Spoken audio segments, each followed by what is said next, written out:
بسم اللہ الرحمن الرحیم۔ محترم دوستو، السلام علیکم ورحمۃ اللہ وبرکاتہ۔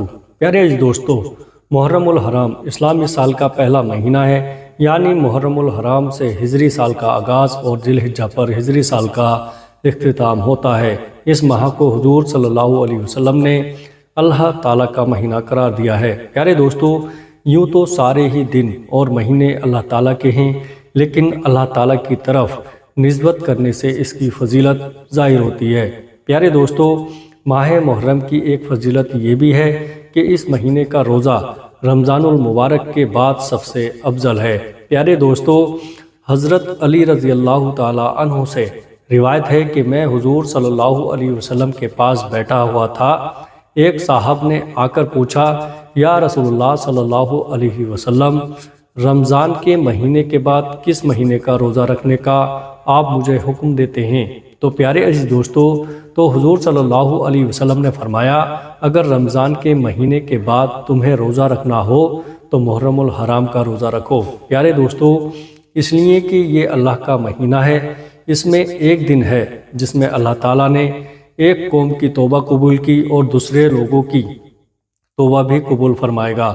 پیارے دوستو، جس قوم کی توبہ قبول ہوئی وہ قوم بنی اسرائیل ہے، جیسے کہ اس کی وجاہت حدیث میں ہے کہ عاشورہ کے دن اللہ تعالیٰ نے حضرت موسیٰ علیہ السلام اور بنی اسرائیل کو فرعون اور اس کے لشکر سے نجات دی تھی۔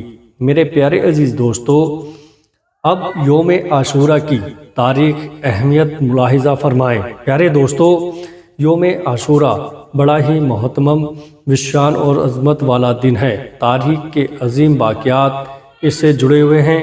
پیارے دوستو، مورخین نے لکھا ہے کہ یوم عاشورہ میں ہی آسمان و زمین، قلم اور حضرت آدم علیہ السلام کو پیدا کیا گیا۔ پیارے دوستو، اسی دن حضرت آدم علیہ السلام کی توبہ قبول ہوئی۔ پیارے عزیز دوستو، اسی دن حضرت ادریس علیہ السلام کو آسمان پر اٹھایا گیا۔ میرے پیارے دوستو، اسی دن حضرت نوح علیہ السلام کی کشتی ہولناک سیلاب سے محفوظ ہو کر کوہ زودی پر لنگر انداز ہوئی۔ پیارے عزیز دوستو، اسی دن حضرت ابراہیم علیہ السلام کو خلیل اللہ بنایا گیا اور ان پر آگ گلے گلزار ہوئی۔ پیارے دوستو، اسی دن حضرت اسماعیل علیہ السلام کی پیدائش ہوئی۔ پیارے دوستو، اسی دن حضرت یوسف علیہ السلام کو قید خانے سے رہائی نصیب ہوئی اور مصر کی حکومت ملی۔ پیارے عزیز دوستو، اسی دن حضرت یوسف علیہ السلام کی حضرت یعقوب علیہ السلام سے ایک طویل عرصے کے بعد ملاقات ہوئی۔ پیارے دوستو، اسی دن حضرت موسیٰ علیہ السلام اور ان کی قوم بنی اسرائیل کو فرعون کے ظلم و ستم سے نجات حاصل ہوئی۔ پیارے دوستو، نجات حاصل ہوئی۔ اسی دن حضرت موسیٰ علیہ السلام پر توریت نازل ہوئی۔ میرے پیارے دوستو، اسی دن حضرت سلیمان علیہ السلام کو بادشاہت واپس ملی۔ پیارے دوستو، اسی دن حضرت ایوب علیہ السلام کو سخت بیماری سے شفا نصیب ہوئی۔ اسی دن حضرت یونس علیہ السلام 40 روز مچھلی کے پیٹ میں رہنے کے بعد نکالے گئے۔ میرے پیارے عزیز دوستو، اسی دن حضرت یونس علیہ السلام کی قوم کی توبہ قبول ہوئی اور ان کے اوپر سے عذاب ٹلا۔ پیارے دوستو، اسی دن حضرت عیسیٰ علیہ السلام کی پیدائش ہوئی اور اسی دن حضرت عیسیٰ علیہ السلام کو یہودیوں کے شر سے نجات دلا کر آسمان پر اٹھایا گیا۔ میرے پیارے دوستو، اسی دن دنیا میں پہلی باران رحمت نازل ہوئی۔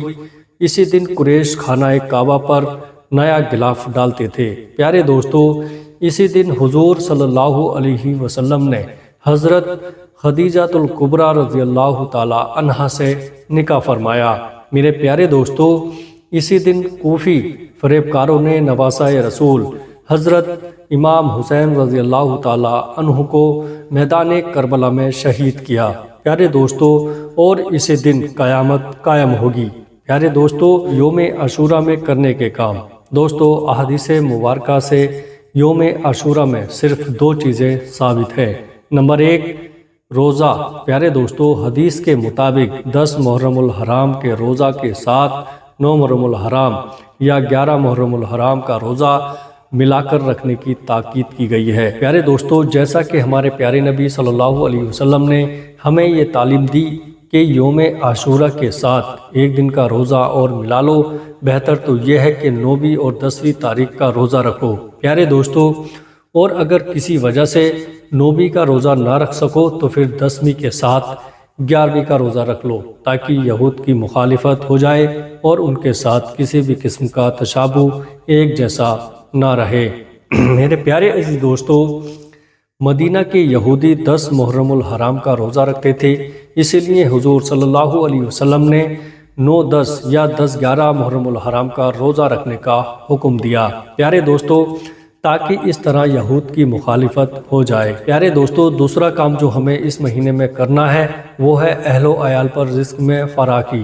شریعت اسلامیہ نے اس دن کے لیے دوسری تعلیم دی ہے، پیارے دوستو، کہ اس دن اپنے اہل و عیال یعنی اپنے گھر والے بال بچوں پر کھانے پینے میں وسعت اور فراخی کرنا اچھا ہے، پیارے دوستو، کیونکہ اس عمل کی برکت سے تمام سال اللہ تعالیٰ فراخی رزق کے دروازے کھول دیتا ہے۔ پیارے دوستو، حضرت ابو ہریرہ رضی اللہ تعالیٰ عنہ سے روایت ہے کہ رسول کریم صلی اللہ علیہ وسلم نے ارشاد فرمایا کہ جو شخص عاشورہ کے دن اپنے اہل و عیال پر کھانے پینے کے سلسلے میں فراخی وسعت کرے گا تو اللہ تعالیٰ پورے سال اس کے رزق میں وسعت عطا فرمائے گا۔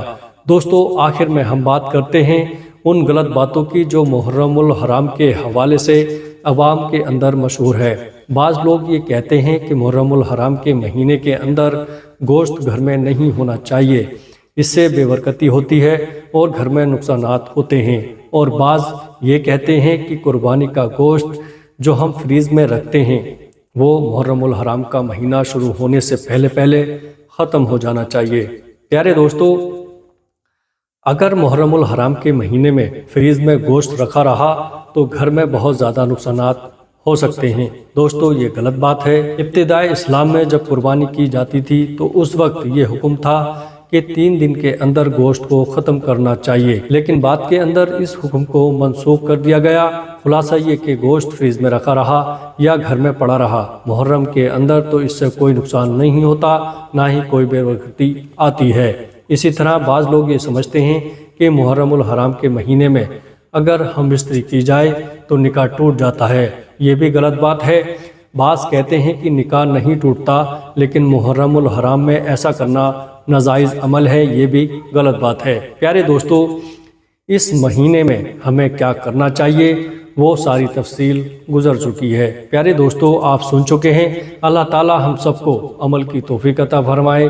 پیارے دوستو، ویڈیو اچھے لگے تو آگے شیئر ضرور کریے گا، اور چینل کو سبسکرائب نہیں کیا ہے تو چینل کو سبسکرائب ضرور کریے گا۔ السلام علیکم ورحمۃ اللہ وبرکاتہ۔